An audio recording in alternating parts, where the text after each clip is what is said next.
Hey, Internet. Today is June 17th, 2013, and I am 16 months on T today. And as of tomorrow, I will be 2 weeks post-op. It's a gorgeous day, so I'm recording this outside, and I'm really hoping that the lighting isn't awful, um, although it might be. It's kind of hard for me to tell. Yeah. But anyway, I don't really have a whole lot to report as in regards to T. Uh, Nothing has changed within the past month, although I have apparently progressed to the point where my facial hair shows up on camera, I think. Maybe, from what I can tell, anyway. Um, but yeah, so you can see that. That's without shaving for about 3 weeks, I think, something like that. So it doesn't pop up like that overnight. Um, and as you can tell, that's, I haven't shaved the rest of my face either. That's the only place it goes in dark. Um, but yeah, so tomorrow will be 2 weeks post-op. My post-op appointment was exactly a week ago.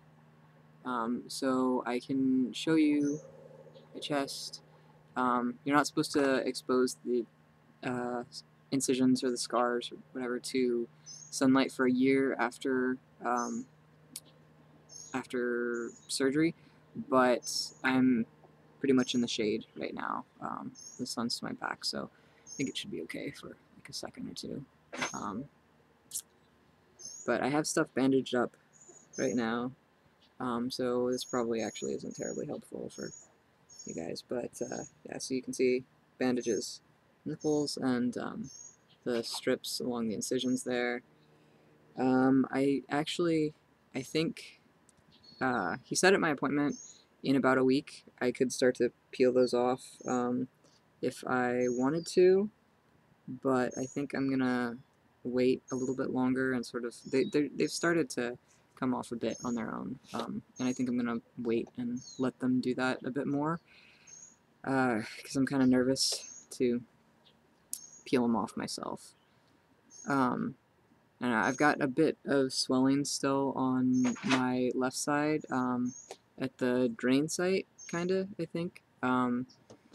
But he actually recommends that he gives you the ACE bandage that you wear immediately after surgery to keep in case of swelling, and he actually is now recommending that you wear it for the next 2 weeks or so after surgery, just as a reminder that, yes, you did have surgery, because apparently, he's had some patients who have tried to do like too much too soon.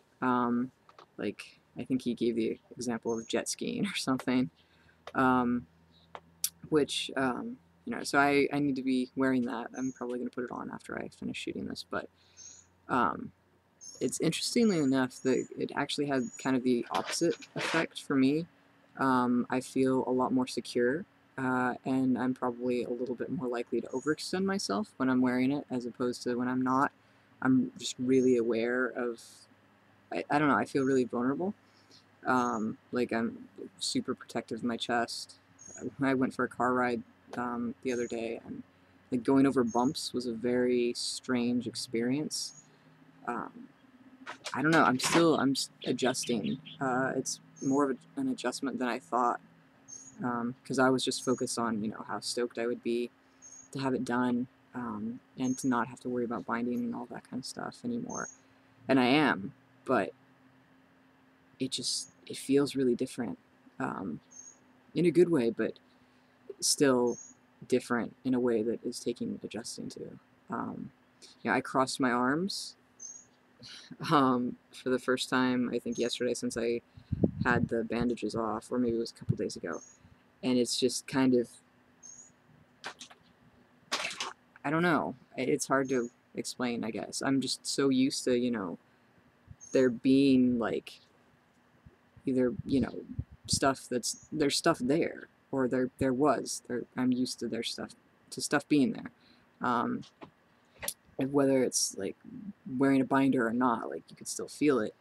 there was still kind of that weight there, and now it's not, which it's really cool, but it's also very different. Let's see. Other than that, yeah, I've got at least another week where I'm supposed to be taking it really pretty easy and only lifting like 5 pounds and keeping my arms down at my sides. So I'm basically still in kind of T-Rex mode. This is, you know, sort of my range of movement right now. And I've been trying really hard to stick to that, but it's been pretty difficult for me. I'm kind of independent. I really hate to ask other people to do stuff for me, but, you know, I haven't really been able, like, I have to stand on a stool to reach almost anything in my kitchen because we have stuff up high just naturally, and also we have dogs that will steal things off counters. And they're very large dogs, so they don't even have to like jump up to get it. So stuff is up really high. Also, I'm short. That doesn't help. But yeah, so I've been standing on a footstool and, you know, reaching things like this. But yeah, so that's how that's going. I also, I don't know, my pectoral muscles have been kind of sore over like at the sides, about around I think where my nipples are now. Well, no, they're not there. They're there. Oh, you can't see that probably. But yeah, so the sides of my pecs have been sore, I think. But mostly like if I do reach for something, so that's probably just my body telling me that I'm overextending, and that I need to be better about that. So yeah, I feel like I had a lot more to say about this, and it's kind of escaping me at the moment. I also feel like I've had some ideas for like at least 2 more videos that I wouldn't include in this, but yeah, I was going to talk, I think, some about being stealth and that sort of thing, but I will save that for another video. So yeah, that's pretty much it for right now, and I hope everyone is doing well, and I will see you later, or you will see me later, or whatever. Right. Bye, Internet.